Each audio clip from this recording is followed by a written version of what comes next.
第一次通關，結局就是一場災難。作為一名酒店女傭，我嚴格遵守員工規則，認真鋪床打掃衛生。有時喜歡偷翻客人東西，看完後也會立馬放回原處。發現凶案，更是第一時間報了警。最後凶手沒逮到，我還把好人送進了大牢。明明做了自認為很聰明的決定，但我顯然沒有想象中的那麼厲害。地圖雖然不大，但玩法卻比想象複雜。這讓我開始好奇 Lulebirth 是怎麼在小地圖裡做出大玩法的。一種常見做法是直接讓人物把衝突演出來，比如菜市場驚魂中，你需要在對話間決定相信誰，背叛誰。在直到黎明中，你還會觸發快速反應事件，甚至必要時還得拿起武器和敵人戰鬥。但 This Bad We Made 的實現方式有點不一樣，甚至可以說有點冒險，因為房間裡的東西才是你真正要面對的挑戰。開局在一個酒店當女傭，好像還牽連到了某個案件。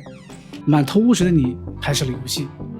你很快學會了幫客人鋪床、收垃圾，還有清理掉房間裡的所有污漬。你隨手翻開桌上的信件，發現客人只是欠了很多錢，並沒有多想。打掃房間看起來也很輕鬆，你甚至跟着收音機哼起了小調。認真讀完清潔小車上的員工手冊，你也很快掌握了打掃的要領，對成為一名專業女傭更加充滿信心。但隨後發生的一件事，讓你徹底改變了之前的單純想法。你先是無意中發現一間客房的衛生間被改造成了暗房，仔細一看，裡邊竟然掛着好幾張你偷翻客人東西的照片。這一幕出現的太驚悚，偷翻客人的東西被發現了，你還被變態跟蹤了。為了自保，反查對方底細成了當下最要緊的事。那些照片的出現，也把游戏真正的目標第一次推到你面前。原来打掃只是幌子，調查才是真實，甚至連偷窺也開始變得合理。原本背景裡的安靜道具變成一個個勾勒房客畫像的調查對象，牆上的地圖揭示着房客的跟蹤軌跡，信件裡的文字透露着房客與某個人的神秘關係，行李箱裡的醫院賬單還暗示着房客有過精神疾病，每件物品的線索彼此相連，保險箱裡的奇怪日記又把你的調查目標指向了另一個宾客的房间。你還越来越發現每件物品的細節程度遠超預期，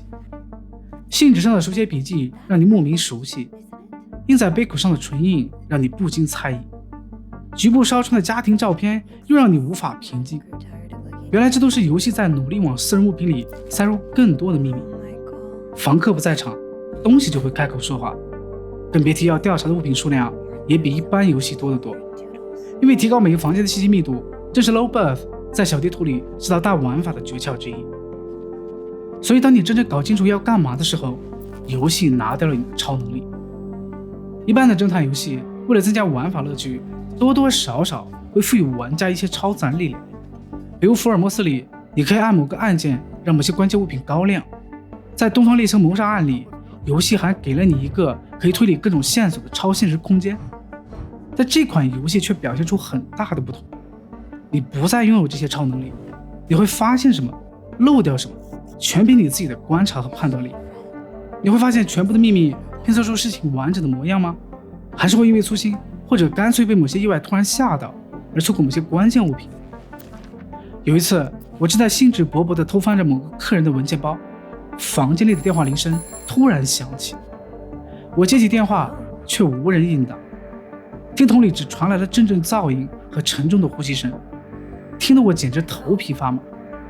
相信沒人能夠在偷窺的時候被這種驚悚電話打斷後還能依舊保持冷靜。後來才知道，那個詭異電話竟然讓我漏掉了一個相當重要的東西。這些意外驚嚇不僅讓偷窺過程變得更加刺激，還讓調查的可靠度又多了一層干擾。再加上你的粗心，或許也會讓你漏掉某些關鍵線索，甚至直接歪曲你對某些關鍵事實的理解。而這些不確定本身就已經在把打掃房間變成了一場既瘋狂又複雜的冒險。如果你足夠細心和冷靜，或許這些還不夠難倒你，那遊戲也早已為你準備了真正的考驗。你不光可以偷翻客人的東西，還能直接選擇扔掉，但你的行為就會觸發連鎖反應。事實上，兇手就藏在周圍的客人裡，而女傭的身份便利讓你恰好可以接觸到每位賓客的私人物品。一個不小心，你隨手扔掉的可能就是讓兇手脫罪的證據。更棘手的是，扔掉某些物品会怎樣影響故事走向，你不会当下就立刻知道，而是在游戲最后，每个人的命運才會被揭曉。這會更加考驗你對自己調查結果和判斷力的信任程度。所以馬桶上的情書、密碼箱裡的書信，或者保險櫃裡的手槍，你要扔什麼，留什麼，保護誰，犧牲誰，周圍人的命運都握在你的手裡。或許這幕完美通關並沒有看上去那麼容易，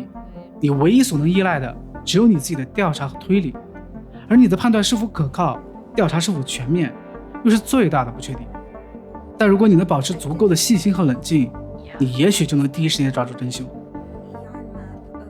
當你在身份的掩護下肆意窺探着他人的秘密，暗自操縱他人的命運時，這一切看起來很酷，簡直像在扮演上帝。但實際上，你只是一個在酒店打工的普通人，更沒什麼超能力。私自介入他人因果，又怎麼能奢望全身而退？在你悄無聲息地翻看那些私人物品時，你就已經站在了風暴的中心。因為 Lobeth 會想盡一切辦法確保你不會只是一個躲在暗處的隱形人，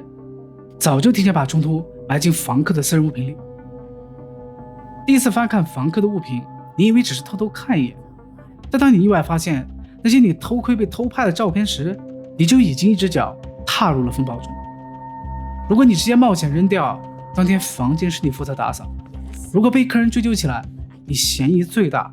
更說不清楚。如果你選擇不扔，那你的把柄就會被留下，還可能成為嫌疑人的罪證。不管扔與不扔，你都已身在局中。